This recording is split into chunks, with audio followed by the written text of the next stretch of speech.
এটা কিন্তু আমি শুকনো লঙ্কা আর কাঁচা লঙ্কা যেটা পুড়িয়েছিলাম সেটাকে মেখে নিলাম। এই টমেটোটাও কিন্তু আমি পুড়িয়েছিলাম। আমি কিন্তু এরও একটা ভিডিও বানিয়েছি, তোমরা অবশ্যই দেখে নিও।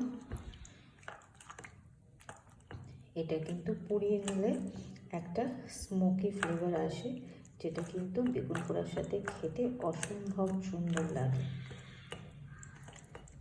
কাঁচা টমেটোটা বেগুন পোড়ার সাথে যতটা না মাখলে ভালো লাগে, এরকম করে মাখলে কিন্তু অসম্ভব একটা সুন্দর ফ্লেভার আসে। এরপরে এই যে কাঁচা লঙ্কা দেখতে পাচ্ছ, এটাও নিয়ে নিলাম, এটাও মাখবো।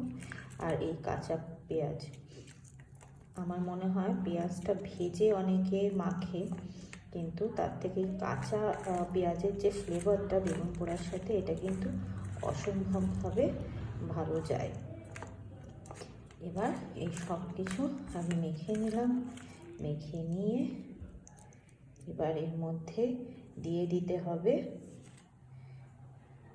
পরিমাণ মতো নুন এবং অল্প একটু চিনি, জাস্ট টু টেস্ট।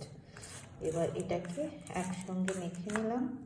তারপরে আমাদের আসল আইটেম বেগুন পোড়া, যার জন্য এত কিছু। বেগুন পোড়াটা তো আমি আগে পুড়িয়ে নিয়েছিলাম, সেটাও আগে একটা ভিডিওতে করা আছে, তোমরা অবশ্যই নিশ্চয়ই এতক্ষণে দেখে নিয়েছো। এবার এটাকে এরকম করে ভালো করে চটকে এরকম করে মেখে নিতে হবে, যেন কোনো না হয়ে থাকে। একদম সবার সাথে সবাই ভালো করে মিলে মিশে একাকার হয়ে যায়, তবেই কিন্তু খেতে অসাধারণ লাগবে। এবার বন্ধুরা, আমি তাহলে ভিডিওটা শেষ করছি। শেষ করে বেশ ভালোভাবে এটাকে মেখে নিই।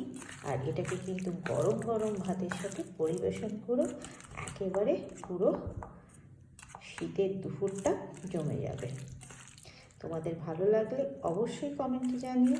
আর তোমরা বেগুন পোড়া কীরমভাবে প্রিপেয়ার করো, কীরমভাবে মাখো, আর কী কী আইটেম দাও এর মধ্যে টেস্টি বানানোর জন্য, অবশ্যই আমায় কমেন্ট করে জানিও। আর ভিডিওটা ভালো লাগলে অবশ্যই শেয়ার করো। God bless and stay tuned.